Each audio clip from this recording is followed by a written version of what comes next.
Hey, what's going on, you guys? My name is Rayge, and we are back today to continue where we left off with Dark Dimension 7 on the first node. We were able to complete almost 60-70% of it in our last two attacks. Now we're going to try to get it to the finish line in this first node completion. Let's get right to it. Okay, so we were devastated by how powerful this big enemy wave dropped, but thankfully some of their abilities were already used, so we just have to be cognizant of that. Getting through these taunts are super frustrating because we have the bishops, the absorbing mans, but thankfully there's only so many enemies actually in this wave that can do damage. So thankfully as well, we have a lot of characters that do debuffs like Robbie being able to cast those bleeds, getting additional turn meter, and Black Knight being able to soak up the damage and taunt is really nice and pivotal in the beginning here. Protects our team a bit, and if he goes down, that's okay, because with him coming back each time, he does get charges too. So I think this is a good time. We can see that they're weak, activating Robbie's ultimate. This is why I love him in Dark Dimension.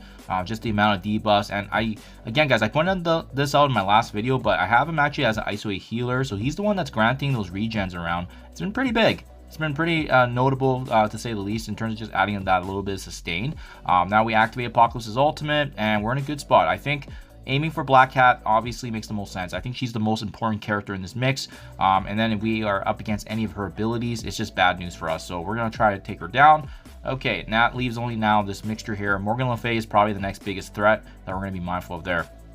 And thankfully, she did attack my APOC, so the stun was actually really good RNG right there.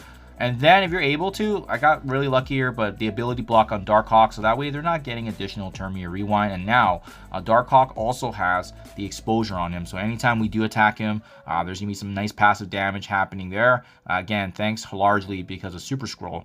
And now we're in a good spot. I think this is a great opportunity. 12 out of 43 enemies remaining. We can start kind of just building up some of our energy, because we always want to end off, if this is going to finish off the rest of the node, we want to be in a position where our characters do have good cooldowns, and that way going into the next node for Dark Dimension 7, we're in a better position than opposed to, like, obviously our team falling or using all their abilities, so that way we're stuck in the beginning. So far looking good. I'm not a fan right now of Super Scroll's cooldowns, but that's okay. We still have to deal with another 8 enemies left. So that's going to prompt this last wave here.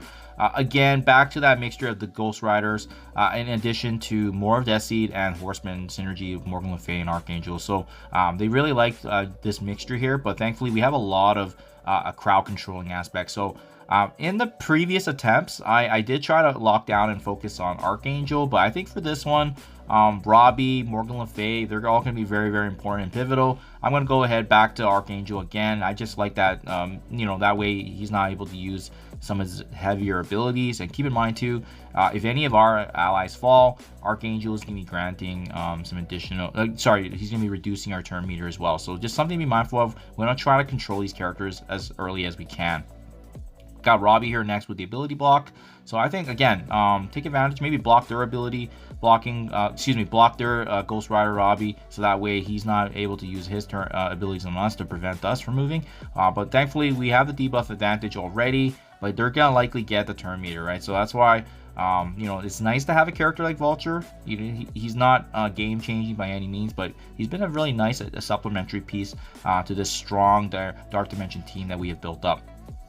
Morgan Le Fay getting her way, obviously. She's probably going to get her abilities off, but we're just trying to control this right side here because, again, I just don't like that mixture of the Death Seed, and Morgan Le Fay does give them synergy as well, just with her passes and so forth. So we're going to try to turn meter rewind them on the right side, and obviously having that exposure now, we can take advantage of it. So we're going to go ahead. We're going to target that as much as we can.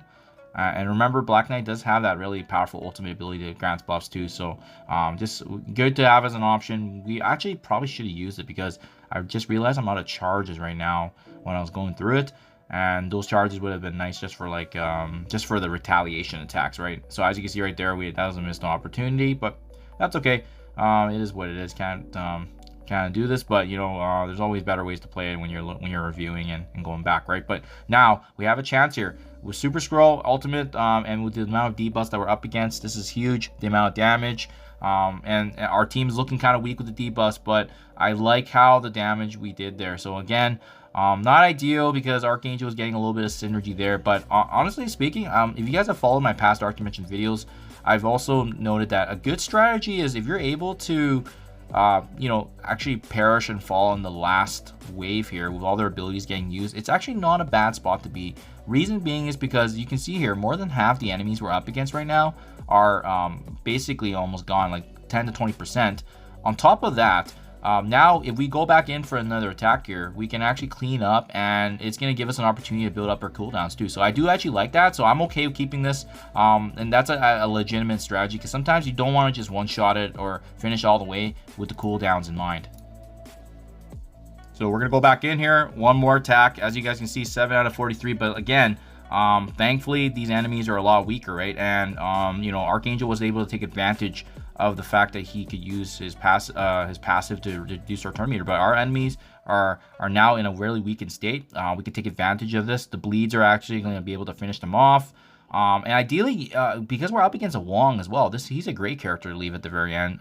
But yeah, those Robbies are problematic because they have turn meter, obviously, thriving in Dark Dimension. But thankfully, we do have a lot of bleeds and debuffs on them too. Even if Apocalypse falls, that's okay because his cooldowns do reset. But ideally, I do want to keep some of my characters alive so that way we can build up a little bit of energy. So as you can see there, we're now just going ahead. Morgan Le Fay is just so tanky. Like ideally, she shouldn't have been one of the last members here, but we just couldn't get around killing everybody else except her. So it is what it is. Black Light looks like he's gonna fall too, but thankfully, look at his abilities, right? His ultimate's looking good. And now we're just going to try and target Morgan Le Fay as much as we can here and take advantage of the fact that she is ability blocked. So I think this is a good one, guys. If you guys are able to finish off this node with 2 enemies like this, especially one of them being Wong, again, it's going to give you an opportunity to build up energy and ensure that you're starting off the next node very invested and ready to go here with the ability. So as you can see, this is kind of ideal. This is what we want. This is a pretty perfect situation here, which is why us failing that last attack was actually a really good thing for us, because if we finished it, we may not be in this position where we can actually build up our cooldowns like this. So that's why it is a legitimate strategy. So that way, next node, we're gonna actually be in a great position to start things off. So cleaning up here, boom, boom, boom. So in total, guys, just to recap, and I'll link everything below if you guys are following along, 4 attacks on this node, and I'll just quickly show you. It's nice that they do have obviously some nice Crimson gear. It just adds up a little bit from all the heavy investment for these characters, but 4 attacks on node 1, and now we can actually take a look here. Yeah, so overall, first 2 attacks did the most work, but now that we've completed the first node, we can actually take a look here at where I'm ranking. And keep in mind, guys, remember, my account's free to play, so let's take a look now finally. How many other folks are actually working on Mephisto with the first node done?